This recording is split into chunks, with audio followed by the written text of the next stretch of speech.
Hi, welcome to Edubits Learning. നമ്മുടെ കേട്ടഡ് എക്സാമിന് വേണ്ടിയിട്ടുള്ള പ്രിപ്പറേഷനാണ് സ്റ്റാർട്ട് ചെയ്തിട്ടുള്ളത്. കഴിഞ്ഞ ദിവസങ്ങളിലൊക്കെ സൈക്കോളജിയുമായി ബന്ധപ്പെട്ട പ്രീവിയസ് ഇയർ ക്വസ്റ്റ്യൻസ് പേപ്പർ നമ്മൾ അനാലിസിസ് ചെയ്തു.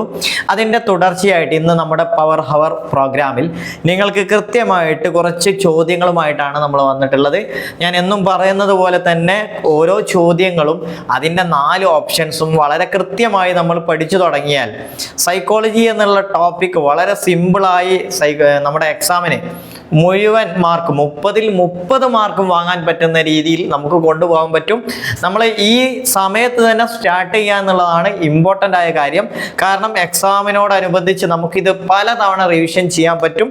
നമ്മളൊക്കെ സൈക്കോളജി പഠിക്കുമ്പോൾ നിങ്ങൾക്ക് ഈ ഒരു method questions reverse learning method use ചെയ്ത് ഒരുപാട് ഇംപ്രൂവ്മെൻ്റ് ഉണ്ടാക്കാൻ പറ്റും. അതുകൊണ്ട് തന്നെ നമ്മളെ കുട്ടികളൊക്കെ കഴിഞ്ഞ പ്രാവശ്യങ്ങളിലൊക്കെ നന്നായിട്ട് പരീക്ഷിച്ച് വിജയിച്ച ഈ മെത്തേഡ് നമുക്ക് ഫോളോ ചെയ്യാം. തീർച്ചയായിട്ടും നിങ്ങളെ നമ്മുടെ വീഡിയോയിലേക്ക് സ്വാഗതം ചെയ്യുന്നു.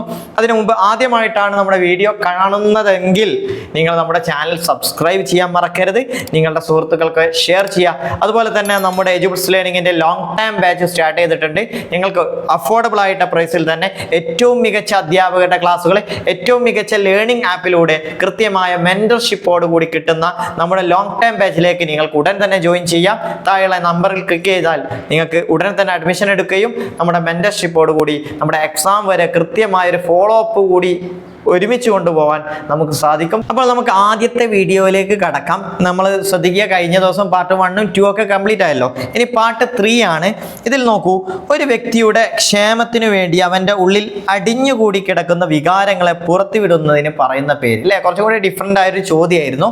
നമ്മളെ ഇമോഷനുമായി ബന്ധപ്പെട്ട what is the term for the release of accumulated emotions to enhance and organisms overall wellbeing. അപ്പോൾ ഇവിടെ ഓപ്ഷൻസ് ശ്രദ്ധിക്കാം. എന്താണ് വികാരങ്ങൾ? കുമിഞ്ഞു കൂടി കിടക്കുന്ന അല്ലേ വികാരങ്ങളെ പുറത്തു വിടാം. ഇവിടെയാണ് എന്തൊക്കെയാണ് വരുന്നത്? റീഡയറക്ഷൻ വ്യതിചലനം, അതുപോലെ ഇൻഹിബിഷൻ ആന്തര നിരോധനം, അതുപോലെ തന്നെ സബ്ലിമേഷൻ ഉദാത്തീകരണം, കഥാർസിസ്. ഏതാണ് വരുന്നത്? അത് ഇവിടെ ഓപ്ഷൻ ഡി ആണ് കറക്റ്റ് ആൻസർ, കഥാർസിസ്. ഓക്കെ, ഇമോഷനുമായി ബന്ധപ്പെട്ട ഒരു ഏരിയയിൽ നിന്ന് ചോദിച്ചതാണ്. ഇവിടെ നമ്മൾ മനസ്സിലാക്കുക കഥാർസിസ് അത് ലിറ്ററേച്ചറിലുണ്ട്. പക്ഷെ ഇവിടെ നമ്മൾ ഉദാഹരണത്തിന് ഇപ്പോൾ ഒരുപാട് പ്രശ്നങ്ങളുള്ള സമയത്ത് നമ്മൾ നന്നായിട്ടൊന്ന് കരഞ്ഞു അല്ലേ, ഒരു ഗുഡ് ക്രൈ എന്നൊക്കെ പറയാം.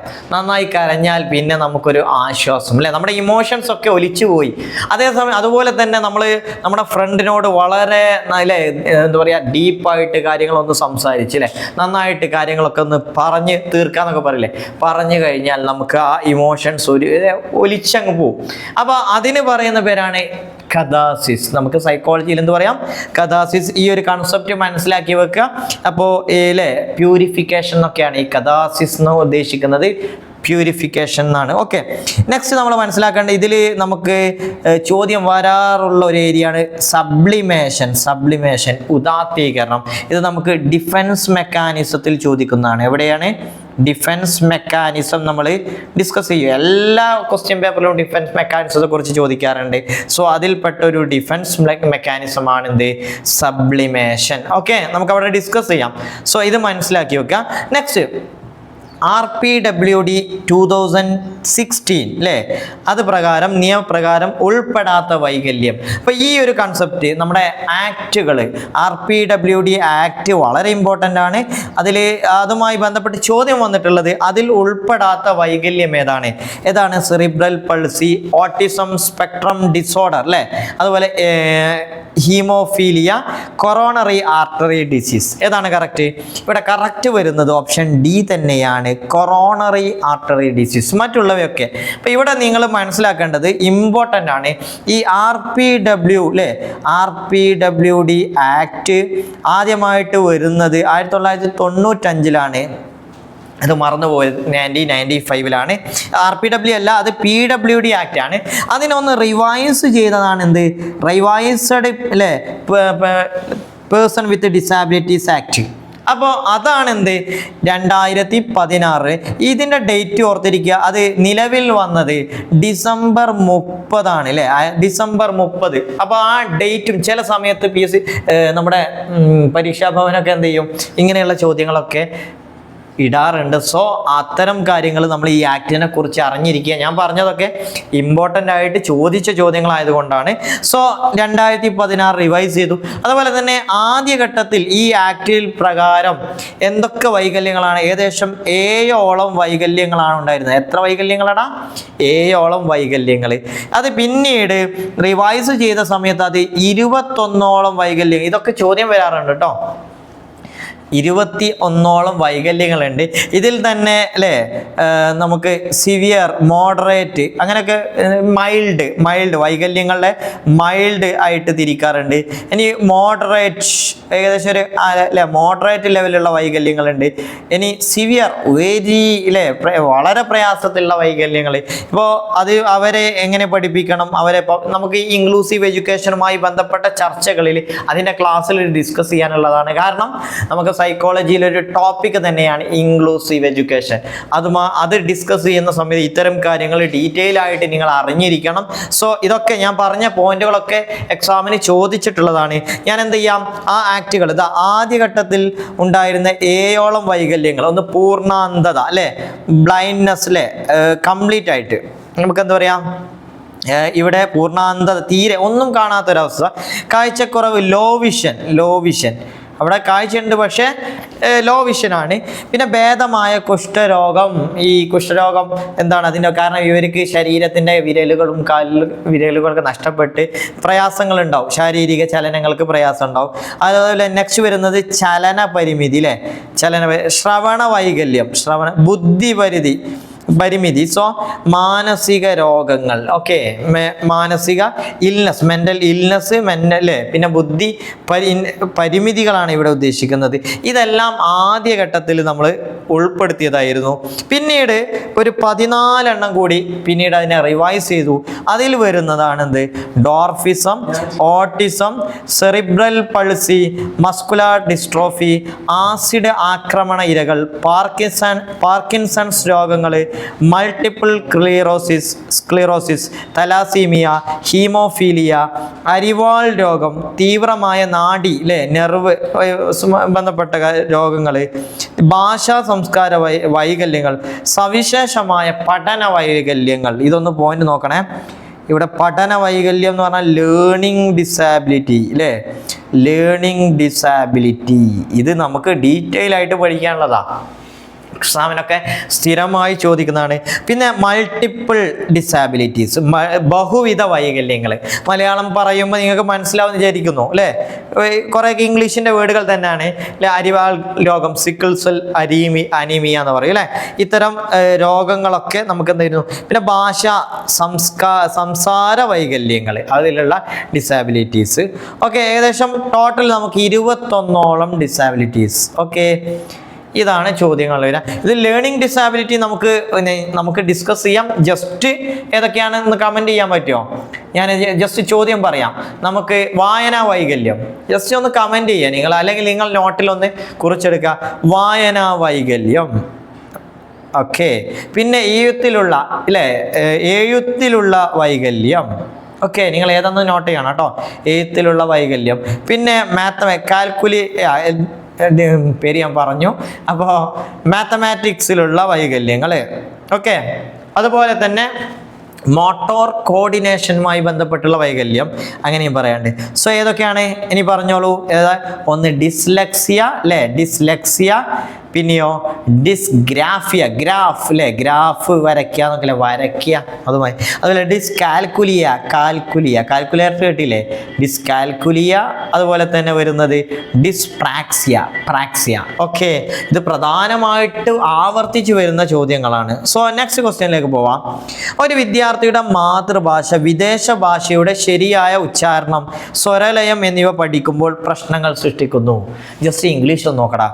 When the mother tongue of a student creates problems in one's learning the correct pronunciation and intonation related to a foreign language. ഒരു സെക്കൻഡ് ലാംഗ്വേജ് നമ്മൾ പഠിക്കുമ്പോൾ അതിൻ്റെ പ്രൊനൗൺസിയേഷനെയും ഇൻറ്റോണേഷനെയും ഒക്കെ എന്ത് ബാധിക്കുന്നുണ്ട്? നമ്മുടെ മദർ ടങ്, നമ്മുടെ മാതൃഭാഷ ബാധിക്കുന്നുണ്ടെങ്കിൽ അതിന് നമ്മൾ പറയുന്ന പേരെന്താണ്? ഫോർഗെറ്റിംഗ് ആണോ, മറവി എന്നാണോ? അല്ല, നെഗറ്റീവ് ട്രാൻസ്ഫർ ഓഫ് ലേണിംഗ് ആണോ? Maladjustment, zero transfer. ഏതാണ് correct? Option B is the correct answer. ഏതാണത്? Negative transfer of learning. ഇവിടെ ഈ കൺസെപ്റ്റ് 3 കാര്യങ്ങൾ: positive transfer of learning, negative transfer of learning, zero transfer. ഇത് 3ഉം പഠിക്കണം. നമുക്കറിയാം ഇവിടെ നെഗറ്റീവാണ്. അത് ഒരു ഭാഷ മറ്റൊരു ഭാഷയുടെ പഠനത്തെ നെഗറ്റീവായിട്ട് ഇമ്പാക്ട് ചെയ്യുന്നു, അതിനെ പ്രയാസം സൃഷ്ടിക്കുന്നു. എന്നാൽ ഒരു ഭാഷ മറ്റൊരു ഭാഷ പഠനത്തിന് ഹെൽപ്പ് ചെയ്യുന്നു അല്ലേ? മാത്സ് പഠിച്ചത് ഫിസിക്സിന് നമ്മളെ ഹെൽപ്പ് ചെയ്യുകയാണെങ്കിൽ നമുക്കതിനെ പോസിറ്റീവ് ട്രാൻസ്ഫർ ഓഫ് അല്ലേ? എന്താണ് പോസിറ്റീവ് അല്ലേ? അത് പറയാം. ഓക്കെ, 3 ക്വസ്റ്റ്യൻസ് ആട്ടെ നമ്മളിവിടെ കവർ ചെയ്യുന്നത്. ഇനി ഒന്നും ചെയ്യുന്നില്ല, അതിനെ ഇമ്പാക്ട് ചെയ്യില്ല, നെഗറ്റീവായ പോസിറ്റീവായ ഒരു ഇമ്പാക്റ്റും ഉണ്ടാക്കുന്നില്ലെങ്കിൽ നമുക്കതിന് സീറോ ട്രാൻസ്ഫർ എന്ന് പറയാം. ക്ലിയർ അല്ലേ? Next question. എറിക്സന്റെ അഭിപ്രായത്തിൽ ഒരു വ്യക്തി പ്രായോഗികതയുടെയും വിമർശനത്തിന്റെയും അടിസ്ഥാനത്തിൽ ശരിയും തെറ്റും തിരിച്ചറിയുന്ന കാലഘട്ടം. അതായത് according to Erikson, the stage during which individual develop a sense of right and wrong based on practice and criticism. ഏതൊക്കെയാണ് option? Autonomy versus shame, intimacy vs isolation, initiative vs guilt, industry vs inferiority. ഏതാണ്? ഈ ഘട്ടങ്ങളൊക്കെ വളരെ important ആണ്. So നമ്മളിവിടെ discuss ചെയ്യുന്ന ഘട്ടം ഏതാണ്? അത് ഇനീഷ്യേറ്റീവ് വിയസ് ഗിൽറ്റ് ആണ്. എന്താണ്? മുൻകൈ എടുക്കൽ, കുറ്റബോധം. എന്താണിത്? മുൻകൈ എടുക്കുന്ന പറഞ്ഞാൽ ഏകദേശം 3 വയസ്സ് മുതൽ 6 വയസ്സ് വരെയാണ് ഇതിൻ്റെ പ്രായം വരുന്നത്. ശാരീരികവും ബുദ്ധിപരവും ഭാഷാപരവുമായ വികാസം സാധിക്കുന്നതോടൊപ്പം കുട്ടി സ്വന്തമായി പലതും ചെയ്തു തുടങ്ങുകയും കൂടുതൽ ഉഷാറാവുകയും ചെയ്യുന്നു. ഓക്കെ, സാഹസികമായി അത്രയൊന്നും ഉറപ്പില്ലാത്ത കാര്യങ്ങൾ ചെയ്യുവാനും ശ്രമം ഉണ്ടാവും. ഈ ഘട്ടത്തിൽ വ്യക്തിത്വത്തിൽ സദാചാരത്തിൻ്റെതായ ഒരു തലം ഉണ്ടായി പറയുന്നു. സോ ഇവിടെ നമുക്കറിയാം ആദ്യത്തെ ഘട്ടം എന്താണ്? ട്രസ്റ്റ് വിയസ് മിസ്ട്രസ് അല്ലെ? Trust versus mistrust. ഇത് 1 വയസ്സ് വരെയാണ്. 1 വയസ്സ് വരെയാണ് ഉണ്ടാവുന്നത്. 1 വയസ്സ് കഴിഞ്ഞാൽ അല്ലേ ഓട്ടോണമി വിയസ് ഷെയിം. അത് ഒരു 3 വയസ്സ് വരെ ഉണ്ടാവും അല്ലേ? 3 വയസ്സ് വരെ ആ ഒരു രണ്ടാമത്തെ ഘട്ടം. അത് കഴിഞ്ഞിട്ടാണ് ഇനീഷ്യേറ്റീവ് 3 മുതൽ 6 വരെ. 6 മുതൽ 12 വരെയാണ് എന്ത് പറയുന്നത്? 6 മുതൽ 12 ഇൻഡസ്ട്രി വേഴ്സ് ഇൻഫീരിയോറിറ്റി. ഈ ഘട്ടങ്ങളൊക്കെ വളരെ ഇമ്പോർട്ടൻ്റ് ആണ് കേട്ടോ. ഈ ഘട്ടം അല്ലേ കുട്ടികൾ സ്കൂളിലേക്ക് എത്തുന്നത് ഏത് ഘട്ടമാടാ? ഈ ഒരു ഘട്ടമാണ് industry verse inferiority.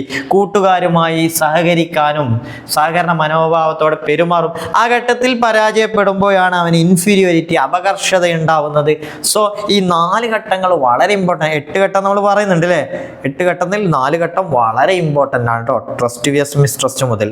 Okay, next question. ഒരു സ്കൂളിൽ ആൺകുട്ടികളുടെയും പെൺകുട്ടികളുടെയും ആവശ്യങ്ങൾ പരിഗണിച്ച് ഒരു പൊതുവായ യൂണിഫോം നടപ്പാക്കാൻ തീരുമാനിക്കുന്നു. ഇത് താഴെ പറയുന്നവയിൽ ഏത് വിഭാഗത്തിൽ പെടുന്നു? ഇത് ജെൻഡറുമായി ബന്ധപ്പെട്ട ജെൻഡർ അല്ലേ? ജെൻഡർ എന്നുള്ളൊരു ഭാഗമുണ്ടല്ലേ? അതിന് സിമ്പിൾ ആയിട്ടുള്ള ടോപ്പിക്കാണ്. Gender equality, gender discrimination, gender neutrality, gender stereotype. ഏതാണിത്? ഇത് വളരെ ഇമ്പോർട്ടൻ്റ് ആയൊരു ചോദ്യമാണ്.